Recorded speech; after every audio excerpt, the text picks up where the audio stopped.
একটু আগে বিএনপির স্থায়ী কমিটির সদস্য জনাব সালাউদ্দিন আহমদ সাহেব বলেছেন, আমরা সবাই রাষ্ট্রের কাছ থেকে দাবি দাওয়া পেশ করি, খুব স্বাভাবিক, কিন্তু রাষ্ট্রকে আমাদের দেওয়ার চেষ্টা করা দরকার।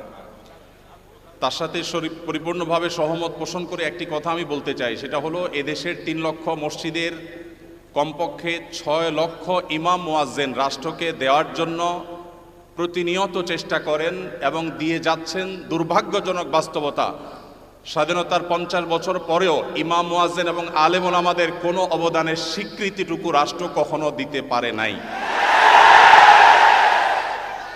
আজও বাংলাদেশের চেহারাকে যদি পরিবর্তন করে দিতে হয়, আজও বাংলাদেশকে যদি স্বনির্ভর করতে হয়, আজও বাংলাদেশের পরিবেশ সচেতনতা সৃষ্টি করে যদি সাফল্য অর্জন করতে হয়, পরিবেশ বিপর্যয় যদি রোধ করতে হয়, যে কোনো দুর্যোগ মোকাবেলা যদি সফলভাবে করতে হয়, দেশের শুধু মসজিদগুলোকে ইমাম মুয়াজ্জিনদেরকে যদি রাষ্ট্র অন করে, ইমাম মুয়াজ্জিনদেরকে যদি সে সুযোগ দেয়, তাদেরকে যদি অন্তত কাজ করবার পরিবেশটা করে দেয়, আমার বিশ্বাস বাংলাদেশের চেহারা পরিবর্তন করতে আর কোনো কিছুর তেমন বেশি প্রয়োজন হবে না।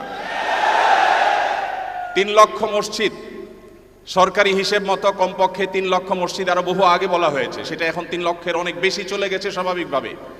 3 লক্ষ মসজিদে প্রতি জুমার দিনে 12:30 থেকে 1:30 পর্যন্ত এই সময়ের মধ্যে গড়ে যদি 100 মানুষ একটা মসজিদে জুমার নামাজে খতিব সাহেবের খুতবা শোনার জন্য আসেন, তাহলে 3 কোটি মানুষ হয়। বাংলাদেশের সমস্ত টিভি চ্যানেল, সমস্ত মিডিয়া একযোগে সবচেয়ে পিক টাইমে এত বেশি দর্শক কখনো পায় বলে আমি মনে করি না।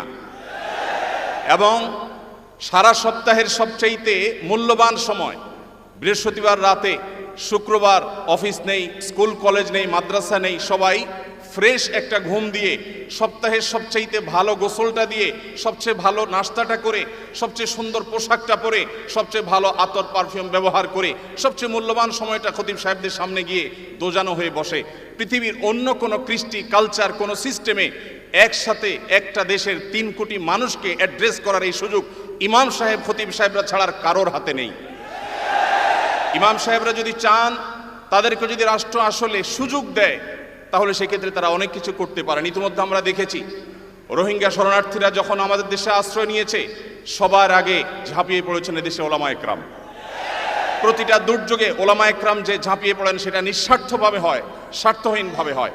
আমার উদাত্ত আহ্বান যে আগামীর বাংলাদেশে এদেশের মসজিদগুলোকে, আলেম ওলামাদেরকে যেন রাষ্ট্র অন করে, তাদেরকে কাজের সুযোগ দেওয়া হয়।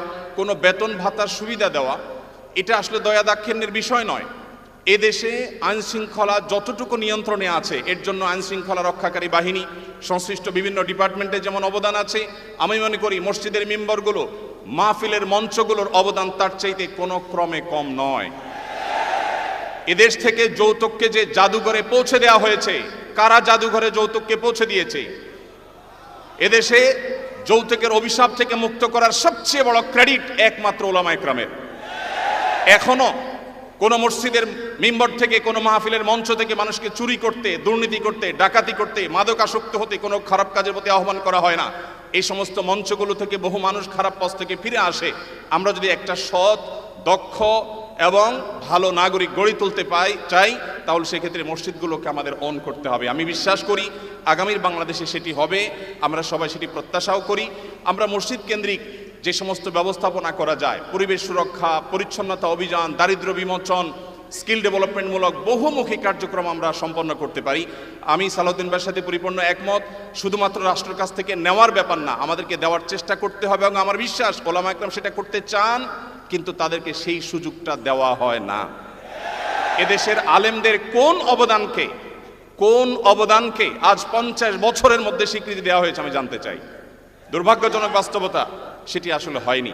তা আমরা নতুন বাংলাদেশে অন্তত প্রত্যাশা করি যে আমরা সবাই মিলে, শুধু আলেম ওলামা নয়, সকল ধর্মের মানুষ কাঁধে কাঁধ মিলিয়ে আমাদের এই প্রিয় বাংলাদেশকে আমরা বিশ্বের দরবারে উন্নতির চরম শিখরে পৌঁছতে চাই। আমাদের পরে স্বাধীনতা অর্জন করে পৃথিবীর বহু দেশ এমন অগ্রসর হয়েছে, যেটা দেখে আমাদের কষ্ট হয়, দুঃখ হয়। আজকে ভূমিকম্পের যে ভয়াবহতা নিয়ে প্রত্যেকটা মানুষ আতঙ্কে দিন পার করছে, কি হয়েছে এদেশে?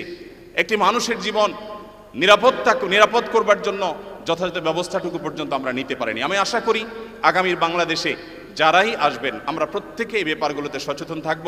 আমরা দোয়া করি আল্লাহ রাব্বুল আলামিন আমাদের রাজনৈতিক নেতৃত্বকে সেরকম শক্তি, সামর্থ্য, মানসিকতা সব কিছু দান করেন। ওলামায়ে কেরামের মূল্য যদি কোনো জাতি দিতে না পারে তাদের চেয়ে বড় দুর্ভাগা আর কেউ হতে পারে না। আমি প্রায় সময় বলি এই দেশকে যদি নিরলসভাবে, নিঃস্বার্থভাবে কোনো মানুষ ভালোবাসে, ওলামায়ে কেরাম হলেন সেই মানুষগুলো। অনেকে আছেন যাদেরকে হয়তো পার্শ্ববর্তী দেশ গ্রহণ করবে, অনেকে হয়তো আমেরিকা গ্রহণ করবে। ওলামায়ে কেরাম তাদের জায়গা এই দেশ, এই মাটি, ইনশাআল্লাহ তাআলা। তো আমি আশা করছি মসজিদে ওলামায়ে কেরাম নির্বিঘ্নে তাদের দায়িত্ব পালন করবেন। আলেমদেরও দায়িত্বশীলতার জায়গা আছে, আলেমরা যথেষ্ট দায়িত্বশীলতার সাথে আমাদের দায়িত্বগুলো পালন করতে হবে। রাষ্ট্রকে এগিয়ে নিয়ে যাওয়ার পিছনে আমাদের ভূমিকা পালন করতে হবে, ঐক্যবদ্ধভাবে কাজ করতে হবে। সেই সাথে রাষ্ট্র আলেমদেরকে ওন করতে হবে, আপন করতে হবে, সেই সুযোগ দিতে হবে, সেই স্বীকৃতি দিতে হবে। আমি আশা করছি আগামীর বাংলাদেশ সেই জিনিসটি হবে। আমাদের সবাইকে আল্লাহ তাআলা সেই তৌফিক দান করুন। জাযাকুমুল্লাহু খাইরা। আসসালামু আলাইকুম ওয়া রাহমাতুল্লাহি ওয়া বারাকাতুহু।